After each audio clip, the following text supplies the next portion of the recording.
America, Israel కలిసి ఇరాన్పై చేస్తున్న యుద్ధ ప్రభావంతో హోటళ్ల మూసివేత వేగం పుంజుకుంది. రోజురోజుకు మూతపడే హోటళ్ల జాబితా పెరుగుతోంది.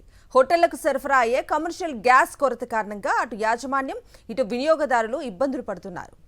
తెలంగాణ వ్యాప్తంగా హైదరాబాద్తో సహా పలు ప్రధాన నగరాల్లో హోటళ్ల మూసివేత పెరుగుతోంది. కమర్షియల్ గ్యాస్ సరఫరా దాదాపుగా ఆగిపోయిన ప్రస్తుత పరిస్థితుల్లో హోటళ్లు, రెస్టారెంట్లు తాత్కాలికంగా మూతపడుతున్నాయి. అక్కడక్కడ తెరిచి ఉంచిన వాటిలో ఆహార పదార్థాల ధరలు అమాంతం పెరిగాయి.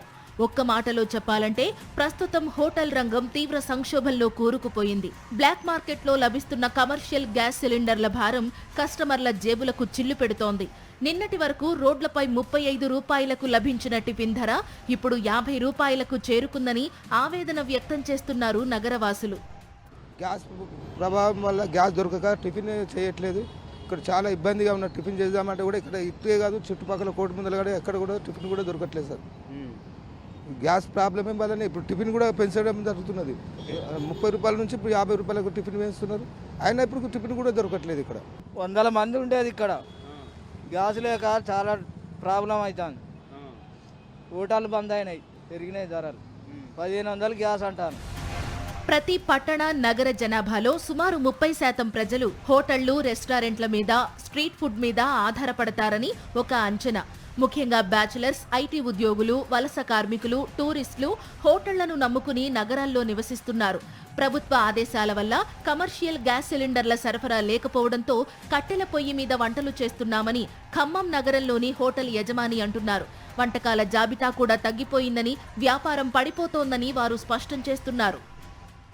చాలా ఇబ్బందిగా ఉందండి. ఇబ్బందికర పరిస్థితులు ఎదుర్కొంటున్నాం. డైలీ 10 సిలిండర్లు 12 సిలిండర్లు ఇచ్చేది ఇప్పుడు 1-2 ఇవ్వడం కూడా కష్టం అవుతుంది. నిన్నైతే 1-2 కూడా ఇవ్వలేదు. ఏంటంటే లేవు అంటున్నారు. మా హాస్టల్స్కి, కాలేజెస్కి ఇవ్వమని చెప్పిందట గవర్నమెంట్ కలెక్టర్ గారు. అందువల్ల రెస్టారెంట్లకి ఏమి ఇవ్వట్లేదు. మేము కట్టెల పొయ్యి మీద చేసుకుంటున్నాము. కట్టెల పొయ్యి మీద కొన్నే అవుతాయండి. చికెన్ దమ్ బిర్యానీ, మటన్ దమ్ బిర్యానీ ఇట్లాంటివి అవుతాయి. కానీ chilli chicken, chicken sixty five and snacks పట్టాలంటే కట్టెల పొయ్యి మీద కాదండి. అది చాలా ఇబ్బందికర పరిస్థితున్నాయి. లిమిటెడ్ మెనూ పెట్టాం. కొన్ని మెనూలో మిగతా 250-300 ఉండే ఆర్డర్లని 100 ఆర్డర్లు తయారు చేసి లిమిటెడ్ మెనూ పెట్టి ఆ లిమిటెడ్ ఆర్డరే ఇస్తున్నామండి. స్ట్రీట్ ఫుడ్ విషయానికొస్తే పట్టణాలు, నగరాల్లో ప్రతిరోజు లక్షలాది మంది రోడ్డు పక్కన ఉండే బండ్లు, టిఫిన్ సెంటర్ల దగ్గర నిలబడి ఆకలి తీర్చుకుంటూ ఉంటారు. గ్యాస్ సిలిండర్ల కొరతతో స్ట్రీట్ ఫుడ్ స్టాల్స్ 40% క్లోజ్ అయిపోయాయి. కమర్షియల్ గ్యాస్ సిలిండర్ కొనాలంటే ఇప్పుడున్న పరిస్థితుల్లో బ్లాక్ మార్కెట్లో సిలిండర్కు 4000 రూపాయలు చెల్లించాల్సి వస్తోందని చిరు వ్యాపారులు అంటున్నారు. దాంతో చేసేదేమీ లేక వ్యాపారాన్ని మూసేయడం జరిగిందని వారు వాపోతున్నారు.